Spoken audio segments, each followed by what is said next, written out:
Morning बच्चों, तो देखो आप लोग का एक्सरसाइज 9.1 चल रहा था, उसका फर्स्ट सेकंड हो गया था। अब थर्ड नंबर देखो कैसे करते हैं।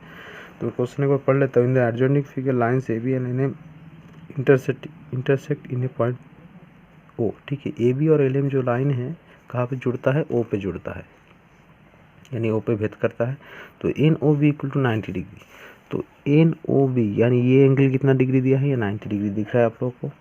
और ये ऐसा अगर सिंबल रहा तो भी 90 बोल सकते। तो एन ओ बी 90 डिग्री यानी वो एंगल कितना हुआ आपका? ऑब्वियसली 90 डिग्री हुआ। And X is to Y equal to 2:3, यानी एक्स और वाई का अनुपात क्या दिया है?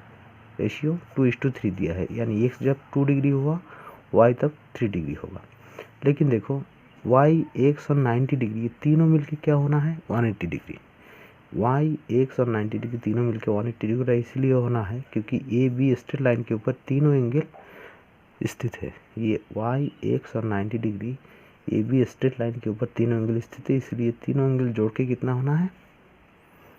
180 डिग्री। तो उसमें से देखो अगर एन ओ बी 90 डिग्री चला गया, तीनों मिलकर 180 होना है। तो उनमें से अगर एन ओ बी 90 डिग्री चला गया, बाकी कितना रहा? एक्स और वाई मिलकर कितना होना है? 90 डिग्री होना है।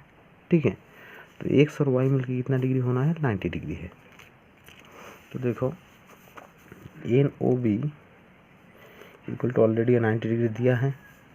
तो X is to Y equal to 2:3। तो एक्स डिग्री क्या होगा? एक्स इक्वल टू एग्जैक्टली क्या होगा? एक्स 90 डिग्री में से एक्स और वाई मिलके 90 डिग्री होना है। तीनों मिलके 180 और एक्स और वाई मिलके 90 डिग्री, क्योंकि ये 90 डिग्री चला गया, बाकी 90 डिग्री बचेगा। 90 + 90 180। तो 90 डिग्री में से एक्स का हिस्सा क्या है? 2 हिस्सा। तो 3 + 2 इसको निकालते कैसे? 3 + 2 इक्वल टू क्या है? 5। अभी एक्स का हिस्सा क्या है? 2, तो ऊपर 2। 5 से इसको डिवाइड करो। 5 18 जा 90, 18 2 जा 36। तो एक्स इक्वल टू 36 डिग्री निकल गया।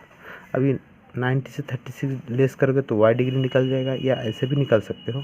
वाई इक्वल टू 90 इंटू, अभी देखो एक्स का वाला निकल गया, नीचे 5 लिखना है फिर से। 2 + 3 = 5। इनमें से वाई का हिस्सा क्या है? 3, तो ऊपर 3। 5 से इसको डिवाइड करो। 18, 3 18 जा 3 18 जा 3 1 जा 3, 3 18 जा 24, 3 1 जा 3 + 2 5। तो वाई कितना निकला? 54 डिग्री। तो एक्स डिग्री और वाई डिग्री निकल गया। देखा आप लोग, एक्स डिग्री और वाई डिग्री निकल गया। ठीक है, तो अगर एक्स डिग्री वाई डिग्री निकल गया, अभी देखो किसका वैल्यू निकालने बोला? जेड का वैल्यू निकालने बोला। ये जेड नीचे दिया हुआ है। तो इनमें से देखो वाई और जेड मिलके कितना डिग्री होगा? ये वाई और जेड मिलके कितना डिग्री होगा? ऑब्वियसली 180 डिग्री होगा, क्योंकि वाई एंड जेड एम और एल स्ट्रेट लाइन के ऊपर स्थित है। ठीक है, तो ऐसे लिख देना, Y angle + Z angle equal to 180, because both angle are situated on straight line। ठीक है, कौन सा स्ट्रेट लाइन के ऊपर? एल एम स्ट्रेट लाइन के ऊपर वाई और जेड सिचुएटेड है, दोनों मिलके 180 होगा।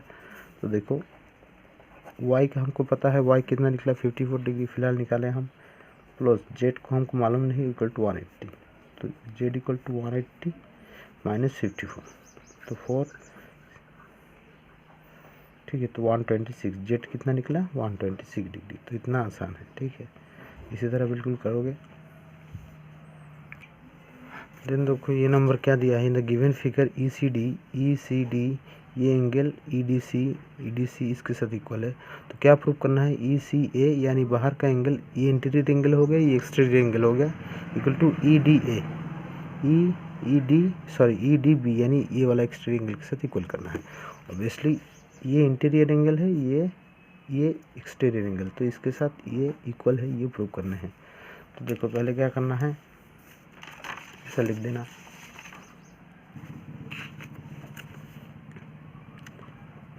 ई सी डी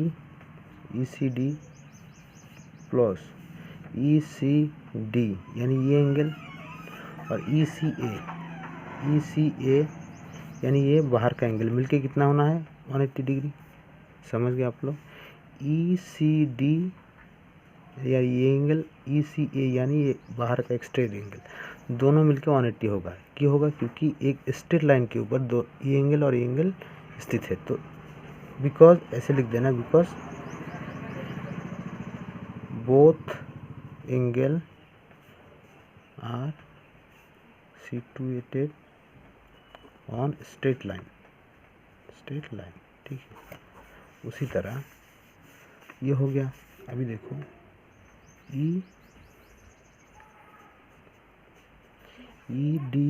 EDC यानी ये एंगल प्लस EDB यानी ये बाहर का एक्सटेरियर एंगल मिलके ये भी कितना होना है? 180 डिग्री। क्यों होना है? क्योंकि बिकॉज ऐसे फिर से लिख देना, both angle are situated on a straight line. कौन सा? ये एंगल और ये एंगल, ये दोनों भी स्ट्रेट लाइन के ऊपर सिचुएटेड है। ये इंटीरियर एक्सटीरियर, क्योंकि ये भी स्ट्रेट लाइन के ऊपर सिचुएटेड है। तो ये एंगल और ये एंगल मिलके कितना होगा? ये भी 180 होगा। तो अगर ये दोनों मिलके अगर 180 होता है तो ये दोनों मिलके 180 होता है, ये दोनों भी मिलके 180 होता है। तो इसका मतलब होता है इन दोनों के साथ E इक्वल है, इन दोनों के साथ E इक्वल है और इसके साथ E इक्वल है।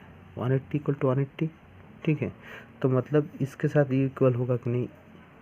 ECD plus ECA equal to 180 degree, EDC plus EDB equal to 180 degree.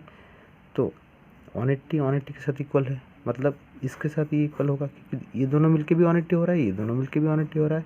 तो 180 के साथ 180 इक्वल है, मतलब इसके साथ ये भी इक्वल है। तो ऐसे लिखोगे ECD plus ECA equal to EDC plus EDB, ठीक है। तो इसमें से कैंसिल क्या होगा? EDB, अभी देखो, अभी